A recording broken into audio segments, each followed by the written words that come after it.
Good morning, beautiful people. We have spent just over a week on our catamaran yacht now. Have been thrown into the deep end because I have no sailing experience, no boating experience. Excuse me, baby, I'm going to come out on deck.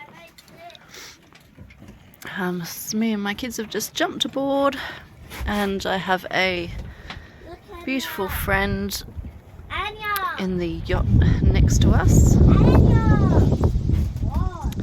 who is teaching me as we go. I've driven the boat twice now. Yesterday was the first time that I did mostly everything by myself and anchored up. And then in the middle of the night, well, last night before I went to bed, I did notice that the catamaran was sitting over the anchor instead of coming away from it, because we had a current going in one direction and wind going in another. And I noticed this morning I got up and the chain was all twisted around the bridle, and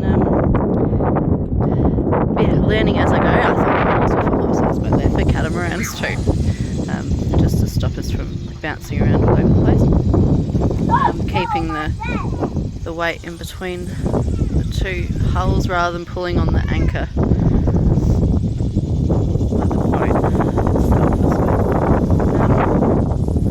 But yes, still learning. We have set up a rainwater catchment system.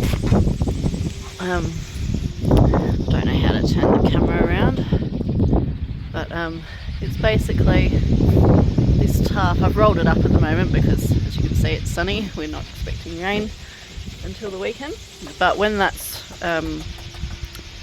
laid out, we just lift this end of the tarp up. The trampoline yacht is sloping down towards us, and it just creates a little well to stop the water. And we, in the first rainfall, just after a couple of hours, we collected 41 litres. So we didn't actually have any more containers to fill up, so I need to get some more water containers. It's a bit cold today, so I've got 50 million layers on. But yeah, it's all learning. There's been a lot of fear, like a lot of fear. And the more I'm stepping into that, the fear is still there, but I'm having moments of exhilaration, like excitement now, because I've done it a couple of times, and by no means experienced. I've steered the steering wheel twice, but I'm getting used to. I'm learning how the boat works. Like this morning, when the bridle was all tangled up with the chain, I sent an audio message over to my mate, and he's like, "Oh, try turning the steering wheel, like use the rudders to sort of spin you around to where you want to be," and it helped. It worked. And so just little things like that, I'm like, "Oh yeah, I can do it," and just sitting on it and feeling comfortable that if we did slip anchor, I could just quickly start the engines, and at least I could stop us from floating away, basically. So I'm by no means confident to be on my own. It's like a huge safety net to have him there in case of emergency, sort of thing. But I've got enough confidence for me to start having these little moments of excitement and going, fuck yeah, like this is what we're doing. So yeah, it's been challenging because I also have to be mum, and seeing these two little people walking around outside of me, who's like extensions of my heart, that I also have to keep safe while I'm doing something quite, well, what most people would call quite risky, is has been challenging, and my temper has been short. And I noticed this morning that I'm just going to go inside out of the wind.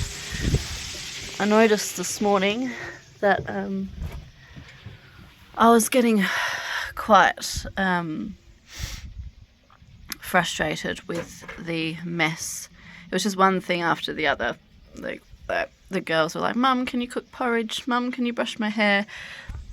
Then I walked in and I'd seen just this huge amount of mess, and it was just like one thing after another.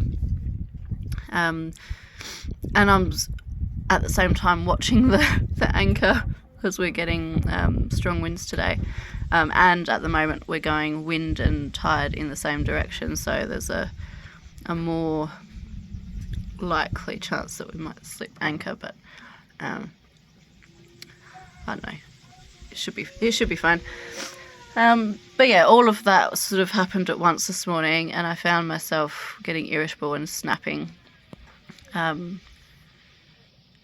I noticed the concern in my eldest daughter's face, and she takes it all so very personally. And she came and gave me a big hug, and she's like, "I'm sorry, Mum." And I was like, "What are you saying sorry for?" And she's like, "For making you stressed." I was like, "Oh, darling, you didn't make me stressed." I said, "I am stressed. I'm feeling a little bit overwhelmed right now, but it's not your fault." But she takes everything on herself. And then I felt guilt and shame for feeling angry. And I realised that it's that guilt and shame which is making me suppress my anger. And the suppressing, not accepting my own anger, I get very triggered when my kids get angry and they're fighting. And so I'm constantly saying, "Don't fight, like, do this," but then I'm suppressing their anger as well. And of course it's then going to come out in uncontrolled ways and outbursts, because I'm showing them that they can't be angry. And so I need to learn to embrace my own anger and just express my own anger. But yeah, it's a tricky one, because the guilt and shame, seeing their reaction, because obviously they don't feel safe when I'm not okay, but then for me to be okay all of the time isn't demonstrating to them being human. But we have to feel all of our emotions, because if we suppress them, then they get buried and then come out in uncontrolled ways. They slip out. We get overwhelmed. I get overwhelmed easily if I'm suppressing things. Then it sort of leaks out rather than me just going, "I am angry." So yeah,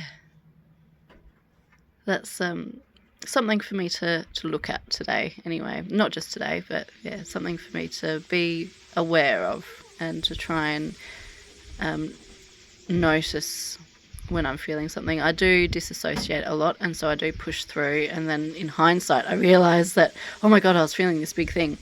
And so it's a lesson for me to be more present with my emotions in the moment rather than in hindsight, so then I'm not suppressing and I can just release it. But yeah, an exciting adventure, and I'll keep you updated with what we're doing.